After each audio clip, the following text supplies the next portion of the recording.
இன்று நான் பேச இருப்பது பக்தி. பக்தி அப்படின்னா என்ன? பக்தி என்கிறது முதல்ல தமிழ் வார்த்தையே கிடையாது.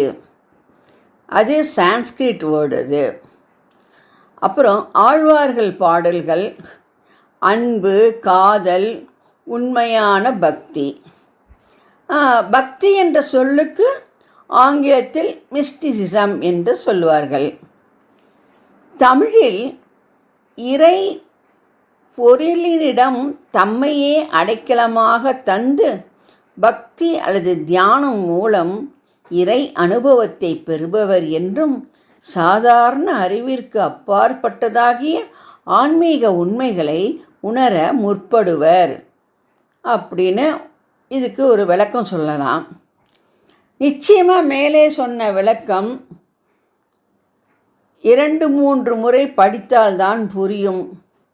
ஆனால் பக்தி அவ்வளவு கஷ்டமில்லை. மேலே சொன்ன இந்த அகராதி விளக்கம் ஏன் கஷ்டமாக இருக்கிறது? நாம் அதை படிக்கிறோம். படித்தவுடன் அதை நம் அறிவு புரிந்து கொள்ள முயல்கிறது. ஆனால் பக்திக்கு அறிவு தேவையில்லை. வேறு என்னதான் தேவை என்று கேட்கலாம். உணர்வு மட்டும்தான் தேவை.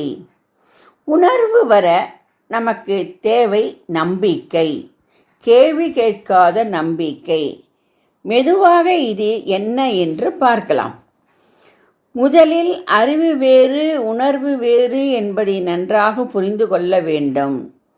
அறிவில் மலர்வது தத்துவம். தத்துவம் எப்படி வேண்டும் என்றாலும் இருக்கலாம். பலர் நிறைய படித்துவிட்டு வரட்டு தத்துவங்களை சொல்லுவார்கள். பக்தி கலக்காத தத்துவங்கள் வெறும் வேதாந்தங்கள், ஒன்றுக்கும் பயன்படாது. ரொம்ப படித்துவிட்டால் கடவுள் இருக்கிறாரா என்று கூட கேட்கத் தோன்றும். உணர்வில் மலர்வது பக்தி. பக்தியை புரிந்து கொள்ள அறிவு தேவையில்லை. ஆனால் பக்திக்கு அறிவு தேவையில்லை. பக்தியே கடவுளை காண வழி. முற்றிய பக்தியே ஞானம். பக்திக்கு முதல் படி கேள்வி கேட்காத நம்பிக்கை என்பதை பார்த்தோம். கடவுளால் எதுவும் முடியும், கிடைக்கும் என்ற நம்பிக்கை வேண்டும். கேள்வி கேட்காத நம்பிக்கை பற்றி ஒரு கதை உண்டு. பூலோகத்தில் ஒரு தெருவில் ஒரு செருப்பு தைக்கும் தொழிலாளியும் ஒரு செல்வந்தரும் இருந்தனர். செருப்பு தொழிலாளி தினமும் தான் செருப்பு கடையின் ஓரத்தில் பெருமாள் படம் ஒன்றை வைத்து அதை வணங்கி வந்தான். செல்வந்தரோ தினமும் காலையில் குளித்துவிட்டு பல மணி நேரம் பூஜை புனஸ்காரம் எல்லாம் செய்வார்.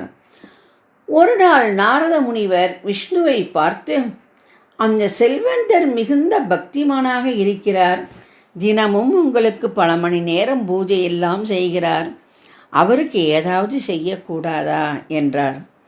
விஷ்ணுவும் அதற்கு சம்மதித்துவிட்டு நாரதரை பூலோகத்துக்கு அனுப்பினார்.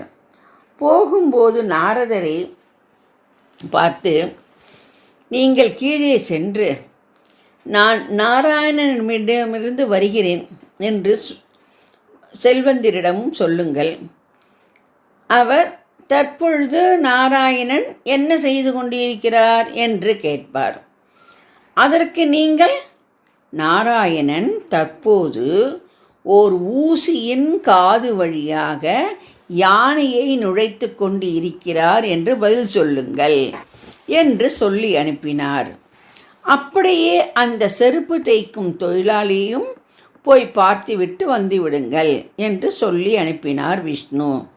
நாரதரும் முதலில் அந்த செல்வந்தரின் வீட்டுக்கு சென்றார். பூஜையெல்லாம் முடித்துவிட்டு வந்த செல்வந்தருக்கு நாரதரிடம் நீங்கள் யார் என்று கேட்க, நாரதர் தான் நாராயணனிடமிருந்து வருவதாக சொல்லுகிறார்.